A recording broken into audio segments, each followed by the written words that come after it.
अब आदि शंकराचार्य की तो क्या ही बात कहे, मात्र 8 वर्ष की आयु में सन्यासी हो जाते हैं। पूरे विश्व में आपको ऐसा एक भी उदाहरण नहीं मिलेगा, ऐसी एग्जाम्पल आपको नहीं मिलेगी कि 8 वर्ष का बालक अपनी माता से कहता है, माँ साधु बनूंगा, आज्ञा दे दे। माँ विधवा है, शिव भक्त पति अब है नहीं, तो वो कहती मैं कैसे आज्ञा दे दूं? तू एक ही एक तो है मेरा, शिव का प्रसाद है, तभी तो नाम शंकर रखा है, कैसे छोड़ दूं तुमको, कैसे त्याग दूं तुझको? नहीं देती आदेश, आज्ञा नहीं देती सन्यासी होने की। कथा बड़ी मीठी है। मां के साथ जाते हैं नदी पर स्नान करने को, और एक मगर पकड़ लेता है बालक शंकर के पांव को, और वो घसीट रहा है नदी में, और चिल्लाते हैं, ये नहीं कि जान बचाओ, ये नहीं कि कोई प्राण रक्षा करो, ये भी नहीं कि कोई मगरमच्छ को मार दो। आवाज लगाते हैं, माता आज्ञा दे दे, सन्यासी हो जाओ, अब तो मर रहा हूं, तेरे किस काम आऊंगा, माता सन्यासी होने की आज्ञा दे दे। और मां भी देख रही कि बेटा तो जा रहा है मगरमच्छ का ले जा रहा है, तो माता कहती है, जा बेटा सन्यासी हो जा। और इधर मां ने कहा सन्यासी हो जा, और क्या देव लीला होती है, मगरमच्छ तो पांव छोड़ देते हैं और शंकर चलते हुए, बिल्कुल इतना सा भी कोई घाव तक नहीं है उनके चरणों में, और चलते हुए आके कहते, अच्छा माता अब जाता हूं।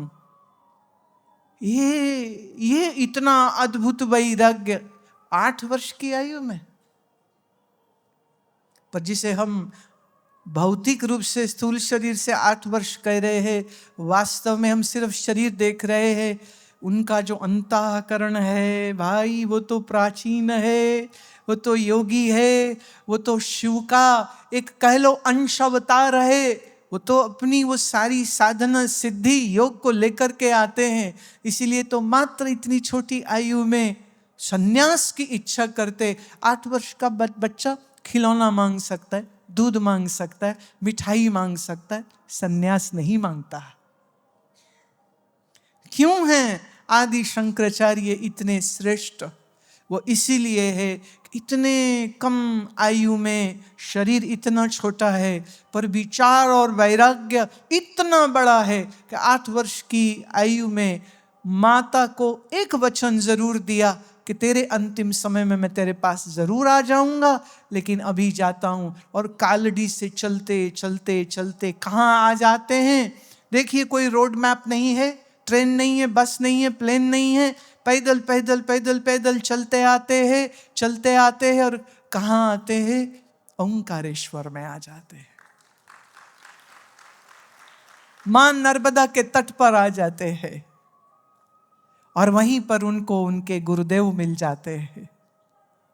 और अपने गुरुदेव को मिलते हैं, और सोचिए कि गुरु की भी दृष्टि कैसी रही होगी, अद्भुत, कि इस 8 वर्ष के बालक में प्राचीन और सनातन ज्ञान की ज्वाला लिए हुए इस बालक के अंतःकरण को वो देख सकते हैं।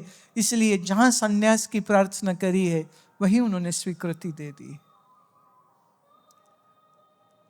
सन्यास श्रेष्ठतम, उत्तम, विशेषतम उत्तम मन की वो स्थिति है।